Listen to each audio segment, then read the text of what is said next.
This freaking thing causes a lot of photographers a lot of headaches. This video is therefore by far the most requested video by you guys because it's a part of photography and cannot be avoided.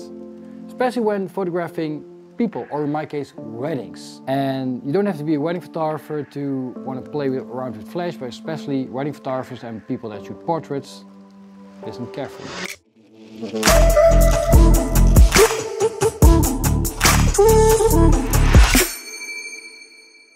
So I'm going to make it easy for you guys. Because I'm an experienced photographer and everything I've learned is by doing it wrong, so you can do it right. To help you understand the flash photography or speedlight photography, I don't know what you want to call it, but I call it flash photography. If you want to skip everything and go straight into the chapters, you can go to the description below and check out the chapters. When I got the question about flash photography on a wedding day, for the so manyth time I knew I had to do something with it. But that's easier said than done. Because for me, working with a flash is intuitive and quite normal. I don't really think about it, I just do it. So I had to start thinking carefully on how I am going to explain the right way and the simple way for using a flash. Because it can be quite complex, but it doesn't have to be complex. Let's start with the boring stuff, and that's the basics. But a very important part of flash photography is the understanding of what a flash does and what you need it for. Because a lot of photographers think that this is a tool just to create light. I don't have enough light, I grab my flash and I get more light. But that's not what a flash is for. A flash is a tool. Like everything in photography, you use it as a tool. And photography means writing with light in Old Greek. So that's what we do. And this is used to write with light. So there's a different perspective than just create light. It's a whole new world of photography. I'm not going to bore you with the technical shit of a flash. I'm especially going to tell you what you can do with it and what I do with it, because that's very important. TTL stands for through the lens. And it means that the camera measures, or the flash measures light through the lens. And then you can make a photo and it adapts the light to the camera. ETTL stands for evaluate through the lens. And it's a more advanced version of TTL. There's even an ETTL 2 version nowadays. It's even more complex. Use the camera and a flash and gives a little pre-flash, so it knows what the perfect light is, and then the big flash comes and get the perfect light. But we don't like automatic flashes, we like manual flashes, because if you want to use the power of a flash or a speedlight, you need to learn how to use it manually. The same with the camera. If you have a DSLR or a system camera, you want to use it on manual. That's where the power is of the camera, not on the automatic way of using it. If you want to shoot automatic, use your iPhone or whatever. Makes perfect photos, but if you want to be creative, want to be a real photographer, start using manual mode. It's way easier than you think it is. Flash and camera setup. I assume you know how the camera works. If you don't know how the camera works, there's a lot of videos on how the camera exactly works. If you don't know how the camera works, I wouldn't use a flash. I first would learn how the camera exactly works. Three things are important when using a flash. And those three things are your shutter speed, aperture and your ISO. But the last one is very special. That's the ISO. Because a lot of people see ISO wrong. Just like a lot of people see that a flash is something different than it really is, it's also with the ISO. So a lot of people think that an ISO is responsible for the noise in your photo. So you know when you shoot a photo, there's not enough light and you get like a grainy look, the noise is called. Well, that's not because of the ISO. So the only thing your ISO does is create more sensitivity to your sensor. Because it's more sensitive, it needs more light. So if you don't give it enough light, there's not enough light to light up the sensor, so you will see noise in your photo. So if you give it enough light, there will be no noise. So if I crank up my ISO to 12,800 and I give it enough light, there will be no problem. The only thing that happens when you don't give it enough light, that the noise gets more visible faster. So you need to have more light. So with a flash you can create more light than you could create normally in a certain situation. So your ISO can go up quite a lot. So when you normally have grain or noise with 3200 ISO, you now can go up to 6400 ISO or even 12,000 ISO. And that's very important to know when you're using a flash, because a lot of photographers want to use flash without it feeling very flashy. You just want to take a photo that looks really great with just a little bit more light of the flash, and that's why the ISO is so important. I can't give you exact camera settings because it depends on every time you shoot, because on the light there is available, but I can explain the effect of a setting, and that's very important because every setting you use has a special effect on the photo. So pause the video for a couple of seconds when I'm going to give you these details, because they're very important for you as a photographer.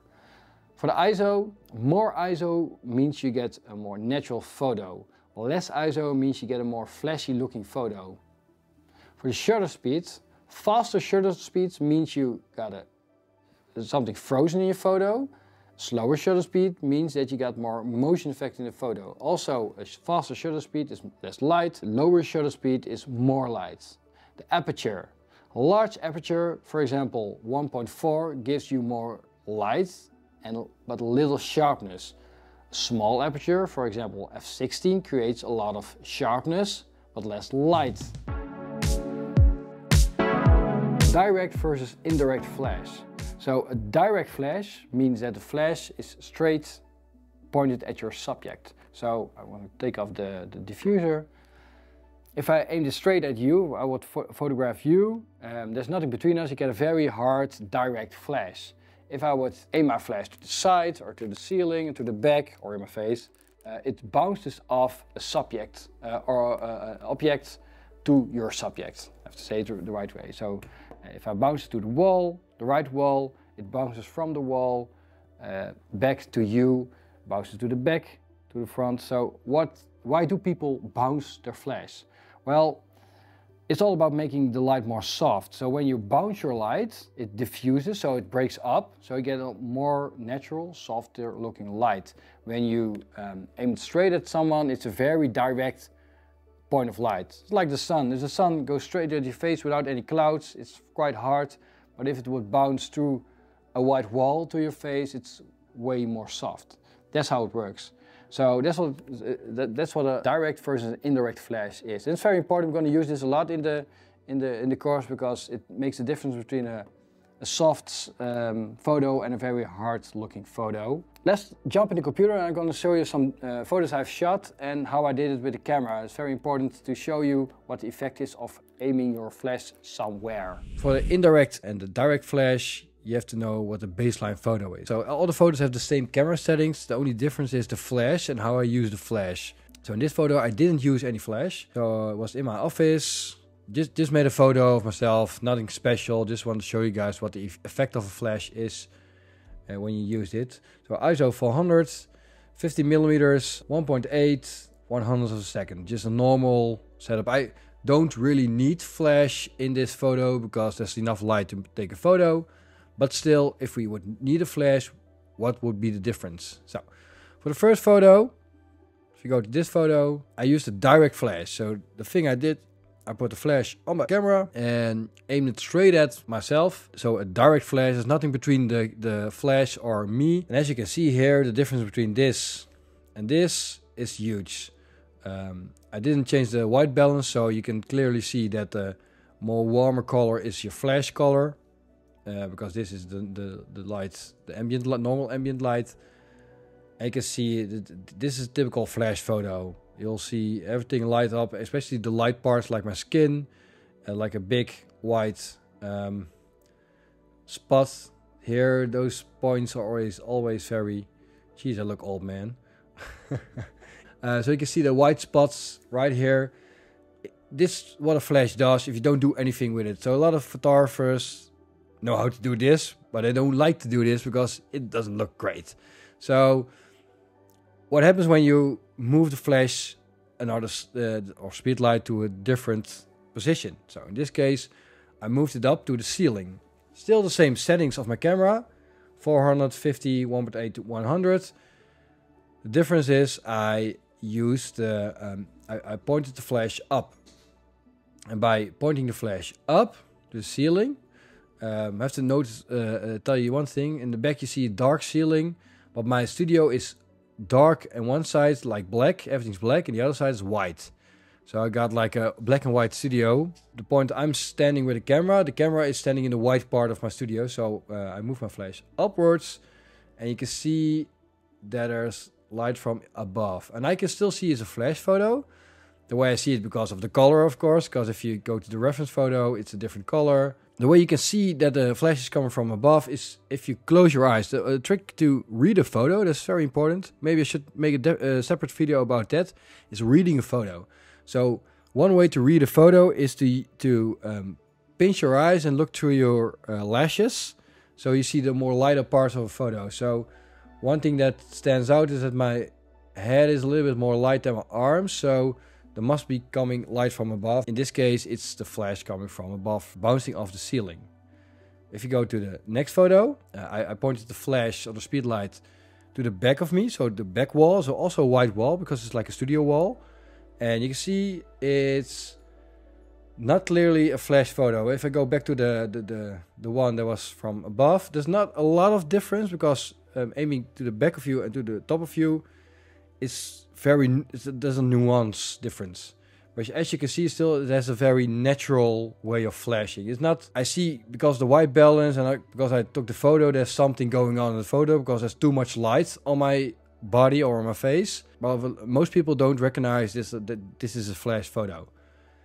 If you go to the fourth or the fifth, the fourth flash photo, I flashed through the wall left, also a white wall, and you can see the difference if I go to this photo and then back to this photo. You can see here, this lights up. So if you look at this point, I go back, dark, up, light. So because I flash from the left side, you get some more. You get light from the left. In this case, here's the window, so I get light from the window.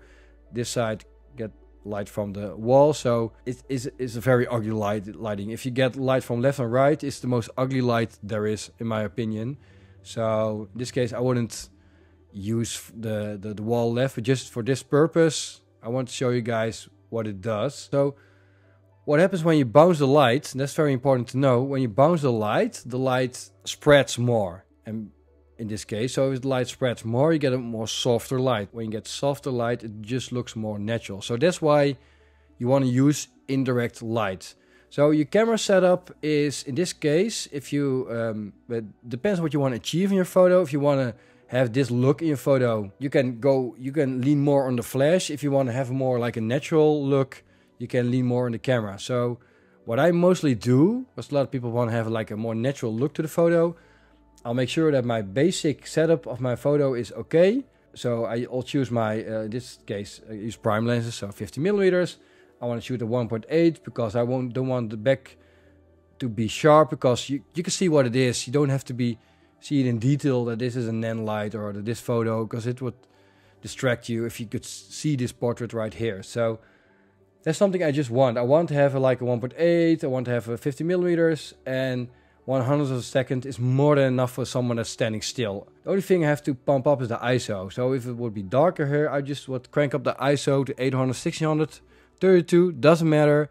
Pump it up and fill it in with my flash. So I would aim my flash to the ceiling, or in this case to the back, and just make a photo. If I'm like, well, I'm missing something in the photo, I'll crank up a little bit my flash, just a little bit, to see where the sweet point is. And sweet point is just before you start seeing those spots. So if you see these kind of spots in the photo, you know, okay, this is a really flashy photo. So it's all about balance in the Force. So use your balance wisely, Luke. That's a Star Wars reference for people who don't know Star Wars. My wife hates it when I do it. So this is basically direct versus indirect light. Hard versus soft flash. So the previous chapter I told a little bit about the soft and hard light by aiming my flash. Now, what is hard light? What is soft light? Well, soft light is light that is broken up in a lot of pieces. So if you got light straight from a source, imagine this being a light source, the light comes straight from this, you get a very hard light with nothing between you and your subject. So when you put something between your flash and the person, you can break up the light. So that's why we use soft boxes or In this case, I've got a Pro Photo flash right here, and the Pro Photo flash has and I can show you, like a soft dome, and the soft dome makes the flash way softer. What it does, it breaks up the light in the dome, spreads the light, and that's why the photo becomes way softer. Also, you can, in your camera, there's a setting you can, there's a zoom setting. Further in this course I will tell you something about the zoom, but the zoom also can spread the light. The more the light spreads, the more soft the light becomes. That's very important because people want to be beautiful in a photo, especially when you photograph at a wedding. Most people want to have a soft skin, so that's why you want to make the light diffuse, so it becomes soft. Diffusers come in all shapes and sizes. I've got the soft dome diffuser, where you got those soft boxes you can put on the camera, like this one, or like a plastic thingy that doesn't cost much to make your light more diffuse. If I take, for instance, this Canon flash, this thing also makes the light more diffuse. You see those ribbons that make the light diffuse. There's also a white thing in here with the Canon flash, so the light bounces through here to there. So you aim the flash up and it diffuses a lot. But I prefer the Pro Photo because it does it way better. What's important, you have to have something between your light source and your subject to spread it out, because not always it's possible to bounce your light off a ceiling or the wall. In my case, when shooting weddings, a lot of times it's just not, because I'm continuously changing my position, I don't have time to change up the flash and aim it at the wall, and I mostly have to aim it straight at the people I'm photographing. So therefore I like to use the soft boxes and also control over my camera. So let's jump in the computer and I'm going to show you guys some photos I've shot, hard versus soft light, and I'm going to explain you how I did it and what you can do to create those soft or hard photos. I'm going to show you the difference between hard and soft light. So this is a reference photo without flash, and this is the photo with flash. Well, you probably know this photo from the last chapter. It's flash straight from the camera direct to my face, and it's that typical flash white spots where you can recognize flashes. It isn't really nice. So if we use a diffuser on a flash, in my case I use a Pro Photo A1 flash, is replaced by an A10 now. So if you're curious about that flash, it's the best there is. If you want to have the best flash or Speedlight, buy a Pro Photo. Point. There's nothing better than that on your camera. The link to the Pro Photo flash is in my description. It's a shameless plug I'm doing right now, but it's just awesome. The battery life, the speed, the quality, it's the best thing ever. This Speedlight has like a hard dome with it. You get it when you buy the Speedlight, you get it also as an accessory. And I put it on the camera. And the only thing I've did is just put a dome on it. So it's the same settings for the flash. The only difference is that I've diffused the light, so the light spreads more evenly. So this photo doesn't look that flashy. It's still a flash photo, but it's so much more soft. My skin is soft. I look better on this than on this photo. So that's the difference between something like a soft box or a soft dome, or soft, but it's not a soft dome, hard dome, but some kind of diffusion between your flash and your camera. So that's important to know if you want to make photos that look natural. It's all about making the light diffuse, and this is the result. So if we go back, I did a photo shoot especially for this course. First I'm going to show you a photo I've shot when I was a fashion photographer. So this is a typical hard flash photo. It's maybe strange color grading, but it was like a Vogue kind of shot photo. So you can recognize a hard light here. So the light's coming from this way, from here, because you can see how based on the shadow, you see where the light's coming from straight from the front, and it creates a very hard shadow on her neck. I don't mind because it fits the photo really well. And you also can see here her hands is a little bit strange. She was moving her hands. I asked her to move her hands. It's a strange photo. I like strangeness, especially in the fashion days. I did a lot of I tried everything. I fucked a lot of stuff up. I also tried everything, so I know how to do what I like and how to do it. So this is a typical hard flash photo. So if you go to the other photos, and so all these photos here are from the same shoot I did a couple of days ago, especially for this course. And we grabbed this photo.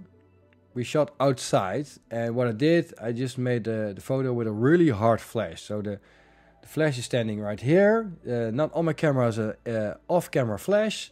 And you see right here, there is no detail in here whatsoever. I could pull in the detail with Lightroom, but the effect of hard light coming on your subject. So this, you can clearly see this photo is a flash photo. Not my style, but because if you grab, there it is. If you grab this photo, for instance, it's also with a flash, but it's very soft. So I like the flash coming from the side, a very soft flash photo. And this is more my style. So you could use a little more light here, but I don't mind eyes being dark or stuff. I like the contrast of a photo, but it's a flash photo. Same thing here. I've used flash here, but it's so little flash that the flash in this case came straight from my camera to them. So that's why they are, the skin looks great because the sun is coming from here. And if I grab the color version, the sun is coming from here. You can see it on her hair. So the sun and the trees here. So here's the sun coming, and I use my flash straight to here to create this more open space. So when you close your eyes and look through your lashes, you'll see it's still very visible. So that's what I like about this photo. If I grab this photo, like the other one, again, hard light, that's a big difference. So here I just used the flash pretty close and without any soft box kind of thing. And this photo I just used very soft and also spreading the light a lot. Same here, very close, just a tiny flash, like bloop. That was it, just to fill it in here. So just give her face a little bit more attention. Same here. Very soft flash. Here's the sun coming from that way on her skin. But if I wouldn't use the flash, it would be very dark, because the camera has to correct the light, or I have to correct the light, depends on how I set up the camera. So with a flash I can fill it in a little bit, a fill light, and just looks very soft and beautiful. And that's the difference between soft light and hard light. Now how do you achieve it? If you go for hard light, well, I told you already, you don't want to diffuse your light. You want to go straight to your the subject, and make sure there's enough light. Well, in my case, I think there should be still high ISO, so you can see the rest of the environment, and use the hard light coming from this way already. And you can see here the shadows to create that hard shadow, that typical hard light flash. I think this would work better if you would be indoors, like a arcade or something. Just go full on hard flash. On versus off camera flash. So I think you know what it is, because the one is with the camera and flash together, and the other one is with the flash separated from your camera. We call it on or off camera flash. On camera flash, that's what we did in the first episode, when your flash is on your camera. I'm using my old Canon Speedlight. It's actually still my backup flash, but I never needed it because this one always works, so knock on wood. When your flash is in the hot shoe of your camera, that's how it's called, the hot shoe. You plug it in a hot shoe, like this, your flash is on your camera. But if you want to separate your camera because you want a different direction of the light to make it more interesting, same thing as my studio lighting. So my studio lighting comes from the side, so this part is in the shadow, get light from that side, so my face gets a more three-dimensional look on the camera. If I would make it more straight, the light straight from there, it makes the image very flat, and you want some depth in your photo. So that's why we like to pull the flash off the camera. How can you do that? You can use a flash cable for it. It's very cheap. You can find it on Amazon. I will link it in the description below.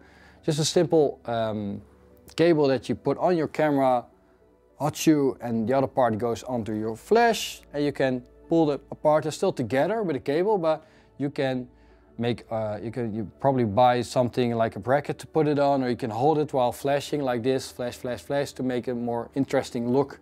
Especially when making party photos, it can be really great. But it's still a wire, and a wire can be quite annoying if you're photographing, because you need more than one hand to use the camera, because one-handed using like a camera I have is very heavy. So you also can go wireless.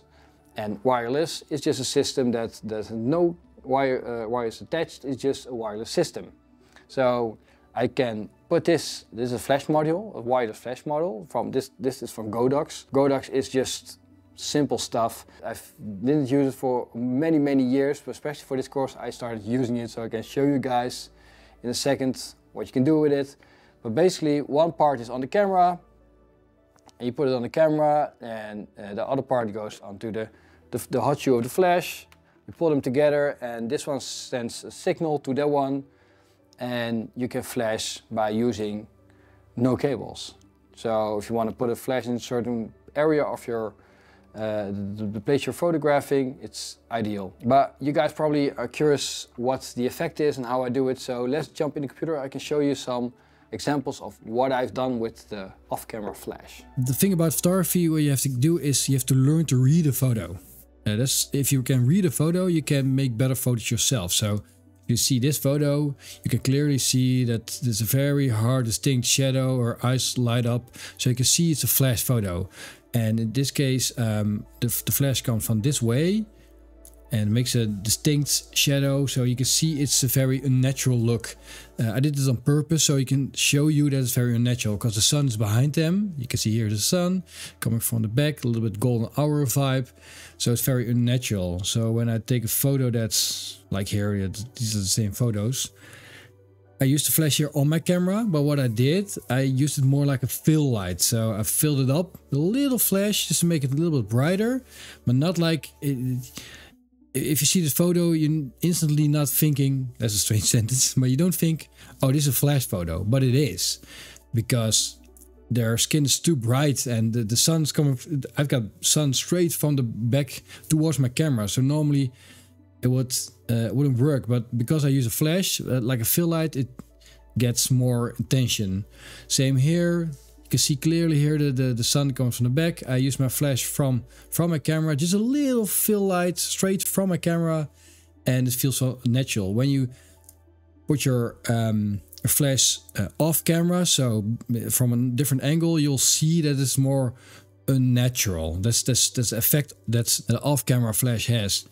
Unless you're shooting with the sun, but if you're shooting against the sun, it gives a natural look, because there's a shadow that shouldn't be there. So if you see here, the sun's in the back, so there's no way shadow here, that's impossible. But that happens when you use a flash from a different direction. So it's a choice. So if you want to have that look, can be a very interesting look, go for it. But if you don't want it, don't do it. So how does it work? What do you do? So when you start shooting, you first have to think of what you want. Do you want the photo to look flashy or natural, or do you want to have that natural look? So if you go for a natural look, most of the times you want to put your flash on your camera, or you can take it off camera, but just you stand nearby the flash. Don't go too far from the flash, so it has a natural fill light. So in this case, this photo, flash is on my camera, but it's a little fill light and it fills it up. So what you do, first make a photo without the flash and just check out what the light is around the couple, and then you fill it up with a little flash. And the best thing to do to pump up your ISO a little bit, so the couple is already visible in your photo, and just fill it up with a little flash. When you put the flash off camera, you probably want to have a very flashy looking photo. You want to show that flash, so then I would crank up the flash even more. I would use the same settings probably on my camera, and when I set the flash, I would make it a little bit more stronger, so it has a more stronger flash. So when you shoot in 180 is 100, it will be sharp.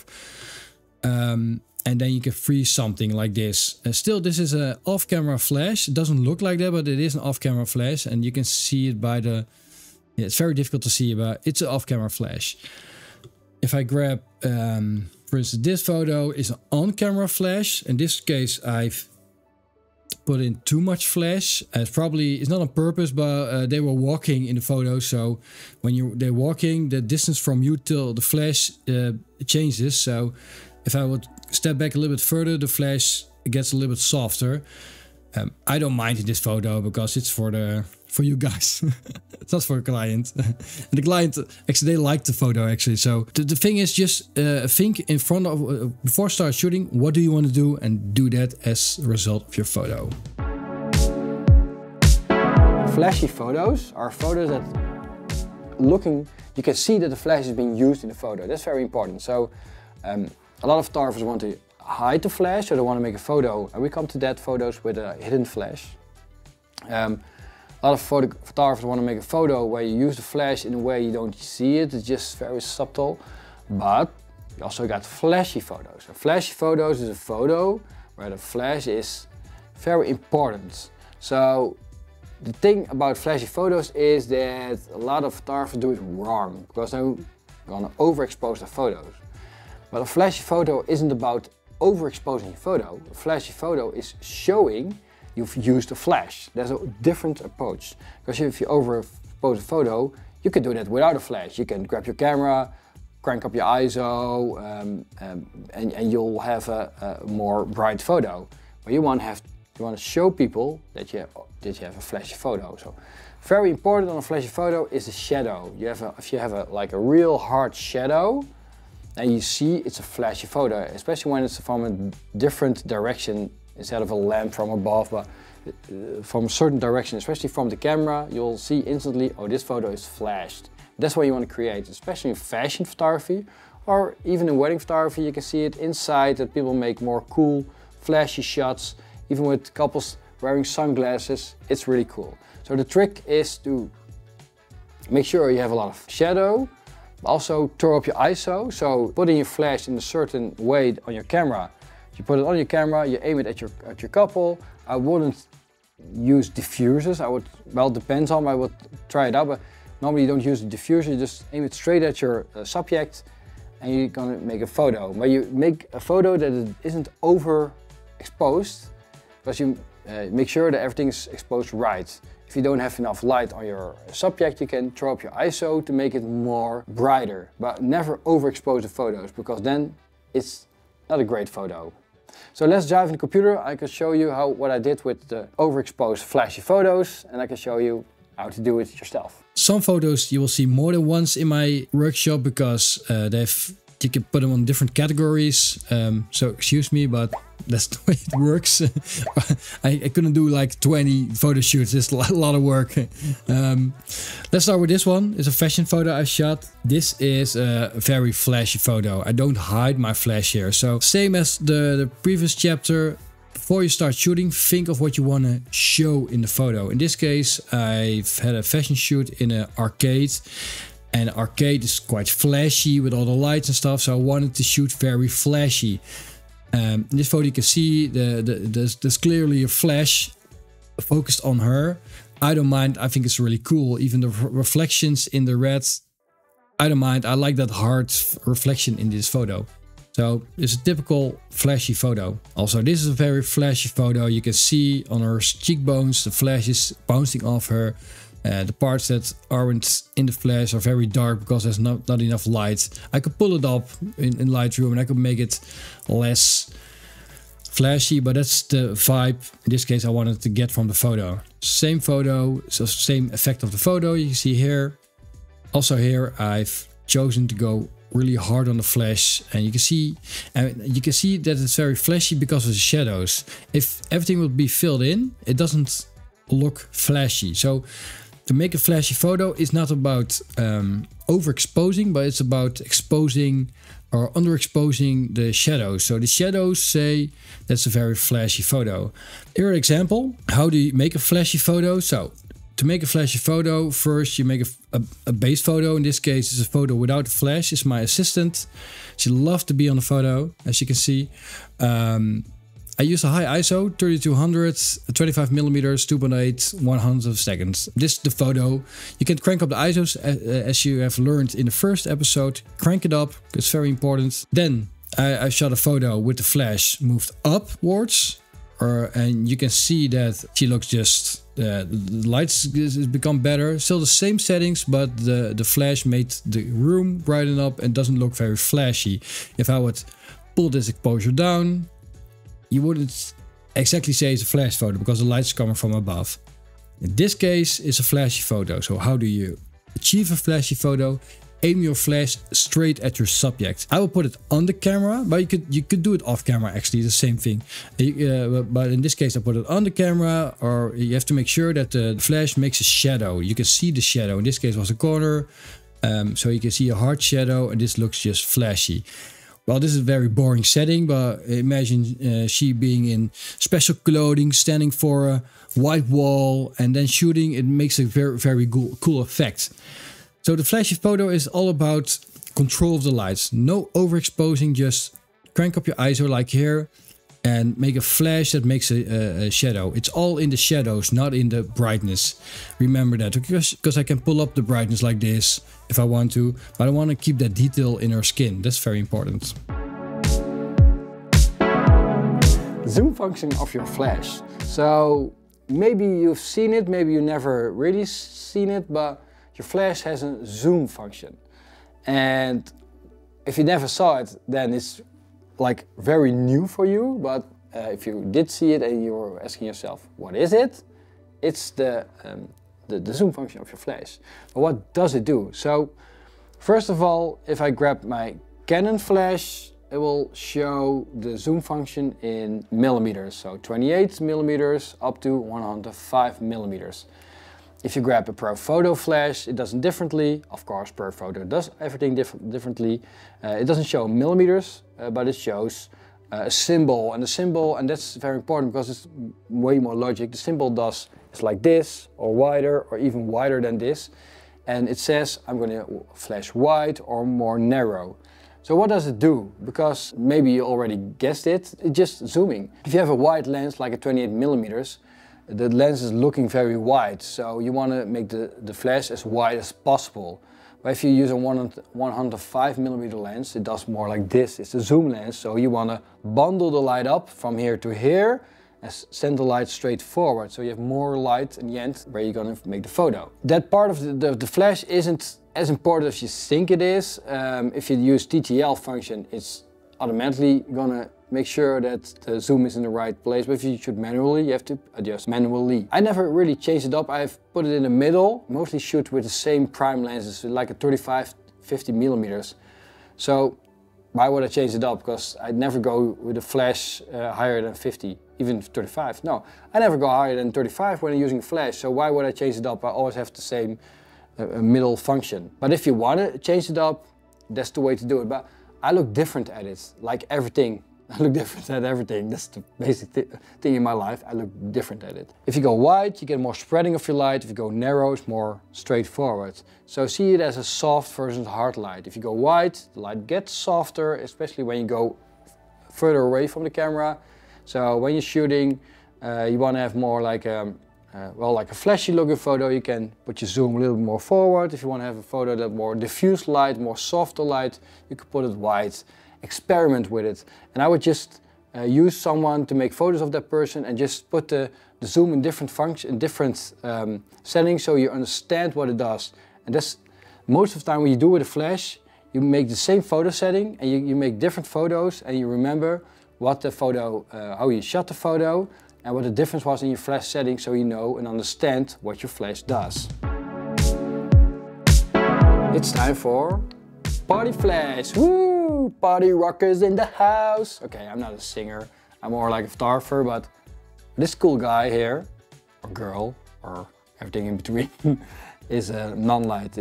I use it a lot for videos, and even when shooting videos of wedding couples, and I'm like, oh, this is a boring party. I need some cool lights in my video. I just grab this, hold it under my camera, and it looks like it's a party, but it's quite boring actually. So don't tell anybody I'm using this to make better videos. Because I also do hybrid photo and video.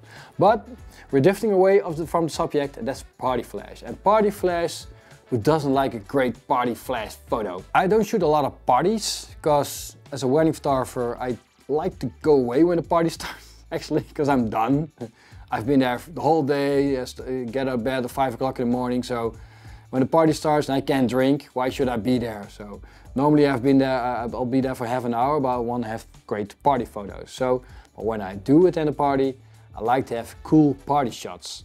And a party shot is it's actually, if you get it in your fingers, it's very simple. It's about experimenting and daring to do stuff. That's the most important thing about party flash photography. So it's a balance between movement and freezing your frame. Party flash is all about capturing movement and freezing it. And that way you get a very intense, vivid colored party flash photo. You know those streaks of light, you know, when you see a photo and the light's going through and you capture it? That's a perfect party flash photo. And you want to have the subject in the middle, you want to have the person sharp, and you want to have the rest a little bit blurry. So how do we do that? Well, at first you need to understand the shutter. So in this case, your ISO is important. Do we have enough light, of course? So I'm normally in a party around 1600 ISO, something like that. And the aperture around f4.5, so I have a lot of depth in my photo. So I can play around with my shutter speeds, because you learned you can do high ISO and you can use your shutter or aperture, you can go up as long as you have enough light. So what I do, if I go from 1/60th to 1/80th, then you get very vivid colors, especially 160. If you go to 180 or 105, you get less vibrant colors most of the time because it's too fast with your shutter speed. So if you go 1/60th or 160 or lower, then you get those vibrant colors. So I mostly am between 160 and 125, and if I go to 125, it gets real close to my subject, and I make sure my flash is in the right way. I shoot a photo and I capture the person in the middle, and the rest around the person is just very blurry, very vivid of color, and that's what I want. But it depends on every location I come, every light setting I come. There needs to be a lot of light around. Isn't enough light, it's very difficult to do. So sometimes I will use this. I just put it on the wall, flashing from behind on a party, and I use this as my own disco light. Let's dive into computers. I can show you what I've done with the party flashes. Party flash photos. And who doesn't like a great party flash photo? So a lot of examples here for you, and let's start with the old-fashioned work I did, because that was way more extreme than what I do with weddings. This photo is an example of playing with flash. So if you read the photo, that's very important. You see her hands move a little bit, shutter speed, but she still is sharp because I did a really hard flash. So this at night at the fun fair, she's wearing not a lot of stuff, a lot of movement in the photo, because this attraction is moving around really quick, so her clothing starts moving. And you see, I'm not afraid of using long shutter speeds. The thing that's important, because I had enough light, so I didn't use high ISO, 125, and I had a hard flash, so I know there's enough light. Always start with a base photo without the flash to check out how the light is, and then fill it up with my flash. What's important, I used a 4.5 aperture, because your sharpness is very difficult, so use a bigger aperture number so you get sharpness in the photo. And I think when you're shooting party photos, there only have one element have to be sharp, and the element that's important. In this case, her mouth and her face, because we are people, we're looking at faces, so that's sharp. So the rest can be unsharp. So forget the whole sharpness in photo. It's all about just a little part in the photo that has to be sharp, and then you're okay. Same here. Her face is sharp. See, her eyes are even sharp, but this all isn't really sharp. I don't mind, because it makes a really cool effect. Again, 1/6 of a second, aperture 10. That's really high. Back then I shot very high apertures. I don't do that anymore. A 4.5 is a normal aperture, what I would use. Same here, eyes are sharp and the rest isn't sharp. So when you're shooting party photos, focus on the face. This is a wedding photo, a little bit more behaved, so her face is sharp. That's the only thing that matters in this photo, that her face is sharp. The rest doesn't matter. And the rest moves around. I used 125 of a second, high ISO, 800, and a flash. It looks cool. Same here, this photo, 1/30th of a second, and they are still a little bit sharp, but there's movement and you can clearly see that dancing. So what I would recommend is I would use aperture 4.5 for these kind of photos, and I aim between 1/25 and 1/80th of a second if you want this kind of photos. If you want to go more bizarre and like a lot of stripes through your photo, tracing, then you get 0.4 of a second of 1/6 of a second. I'm looking for other photos, so same here. 1/50th of a second. His face is sharp, and the only thing in this photo matters that he makes a crazy face, he puts the tongue out. That's important. Rest can be unsharp, makes the photo way more interesting. This party photo again, 1/80th of a second. I wanted to have the right sharp and just like vibrant colors. And I play around. Sometimes I have another 4.5, sometimes I have a 2.8. It very depends on the setting. Here's a party photo of my intern and my colleague. Using 1/25th of a second, 2.8 because she was alone and I could focus with a smaller aperture. Again, when she's moving, I just focus on her face and the rest moves around and her face is sharp. So when you make party photos, put it on 4.5, turn your ISO up like 3200 or 1600 or 6400, depends on light there is. You know from the previous episode, you can crank your ISO up quite high and you see no noise. And just play around with 1/25 and 1/80th. And what's important, go close to your subject. If you stand too far away, it will be unsharp or it won't be catching up. You have to be close. All these photos are very close to my subjects. Go close to your subject, flash, and dare to stand close to your subject. That's the most important thing. Invisible flash, probably one of the most difficult kinds of flash, because you're using your flash to make a photo, but you don't want it to look flashy. I know it sounds a little bit strange, making a photo with a flash, it doesn't look flashy, but hear me out. Invisible flash is a way of flashing with a sort of a fill light. So normally when you flash, your flash is the main light that creates the light. But if you're using an invisible flash, it's a trick of making it a fill light. So how do you make something a fill light? Well, the most important part of invisible flash, and I think a lot of photographers ask me how to do, if they ask me how to flash, they're talking about invisible flash. So the trick of invisible flash is in your camera. So setting up your camera the right way. So if you want an invisible flash, you first have to turn off your flash and first measure the light with your camera. So make sure your ISO is up, your aperture is right, your shutter speed is the right number before you start flashing. So the thing is, throw up your ISO. Make sure there's enough light in the photo that the photo already looks like it's okay, but it needs more oomph, and that oomph comes from your flash. And then you're going to use your flash, and you're going to put your flash in the lowest setting possible. And what you do, you flash against the ceiling or against the wall, or maybe straight at your subject, depending on the distance to your subject. You're going to fill it in. And it depends if you're standing outside or inside. What is the dark room, is the light room, everything will influence your photo. So it's experimenting. But the most important part, use your camera the right way. Throw up your ISO and then fill it in with your flash. So let's dive into the computer so we can analyze those photos and how I've done it and how you can do it. Invisible flash. It's a difficult one for a lot of photographers, but it isn't that difficult because you have to lean more on your camera. So this is a perfect example of an invisible flash photo. Whoa, sorry. When you shoot invisible flash, the trick is not to show the flash in the photo. So you have to lean on your camera more than your flash. So what you do, you set up your camera in a way that the light around the couple, everything looks fine. Not overexposed, not underexposed, and then you fill it up just with a little flash, a fill flash from your flash. It can be from your camera or you can stand next to the flash, but it has to be close to you, not too far away. It can be far away, but then you have to really be careful because it can give an unnatural feel. You don't want to have a natural feel. So in this case, the flash coming from this side to here, because you can see the shadow on her face, from, well, like this. So their faces light up. There's still enough light to show me that they're looking beautiful. but it doesn't feel like a photo that's been flashed, but it has been used a flash actually. And same with this photo, or I use this one. The flash comes from this side. Just feels like the normal light from the sky, but it isn't the light from the sky, it's the flash actually. And that's the trick you do. It's just it's playing around with your flash and your camera.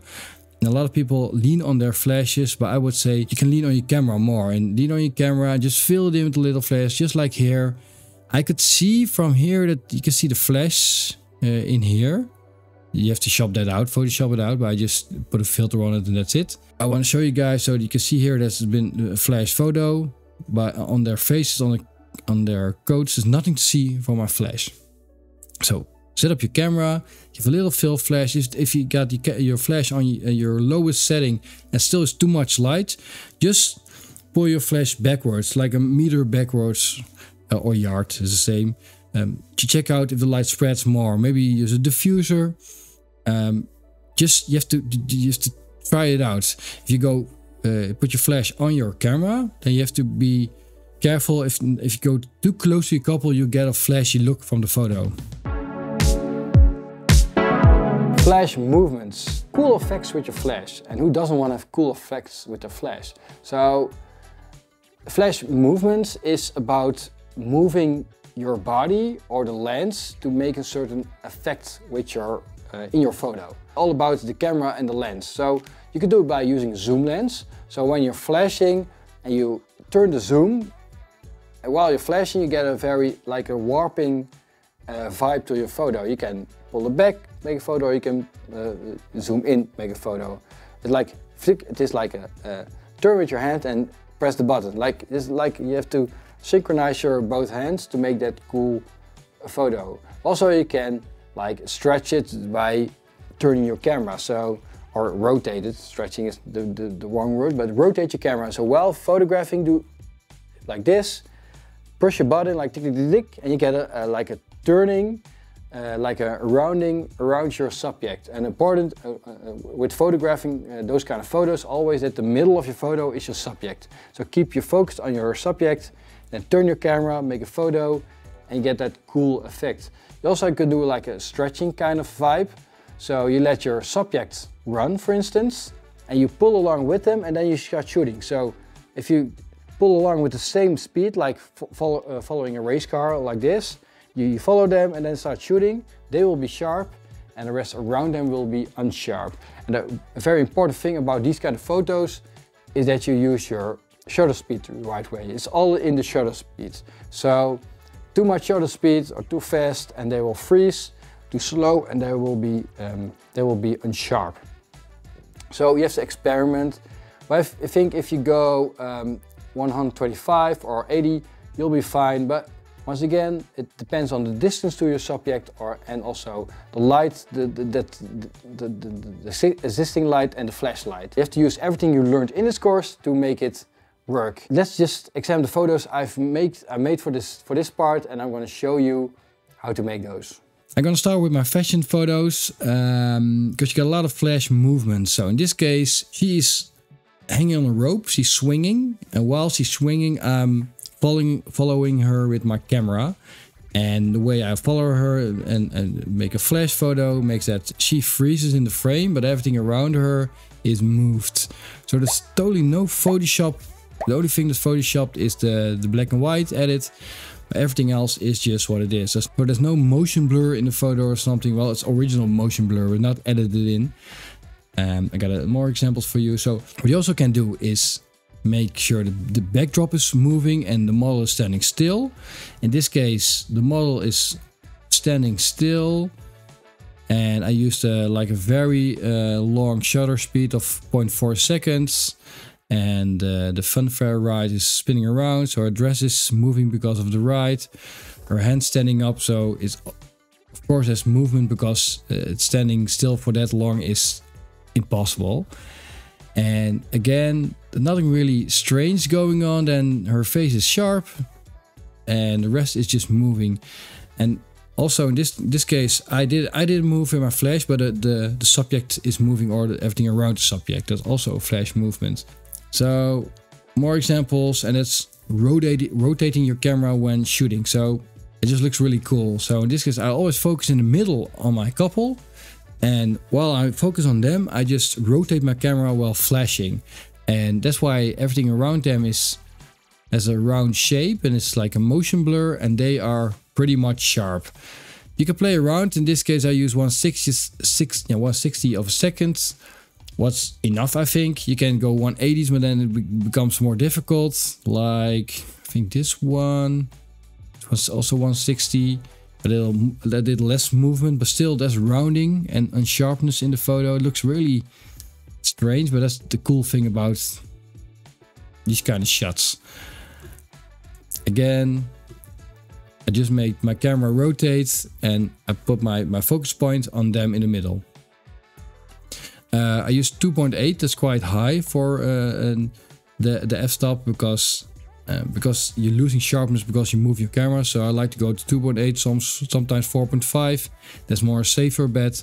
But I did this a lot, so I know I can do it at 2.8 or even 1.8 also. I can also do it at 1.8. This case, the couple is running and I'm following them while they're running, and the backdrop gets a little bit blurry. But again, I did it 1/80th of a second. I just want to have a little bit of movement and freezing in the photo. I don't want it to be really obvious that I've used a flash. So I wanted, in this case, to make the flash still invisible, but use it just enough to freeze them in the photo so it has a cool vibe to it. That's how you make photos with a movement in them. Color flash. A color flash is really cool because you can use a color gel in front of your camera to make a really cool colored flash. It's just holding something in front of your flash and you'll have a color. If you would hold a beer glass in front of your flash, you get an orange color because the beer is orange colored, so the flash goes through the beer and you get an orange color. It's as simple as that. If something is translucent and you hold it in front of your flash, it will adapt the color of the thing you're photographing to.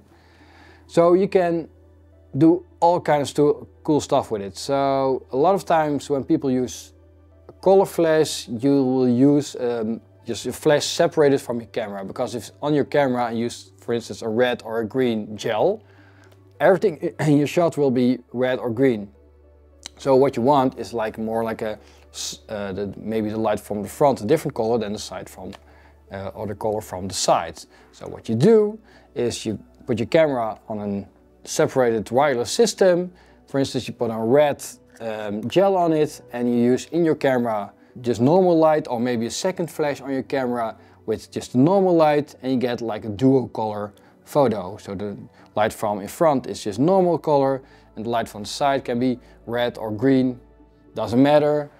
But you also could use, my photo of YouTube photo is actually a photo with two colors like green and red.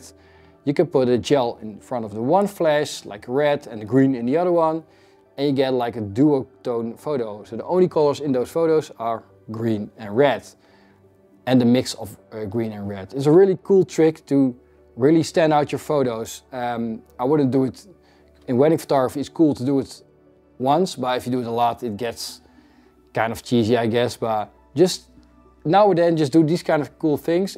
It's really great to give your couple something different than what other photographers give them. So let's dive into techniques and in my computer and show you how to do it. So color flash photos are probably one of the coolest things to show people, because people love to show off with color flash. It just has something so realistic and it's cool to do. It's a lot of fun to experiment. And as you can see, I did a lot of color flash photos, but I just got a couple of examples. Starting with my fashion days, I chose a photo that's a little bit more decent for the internet, for the World Wide Interwebs.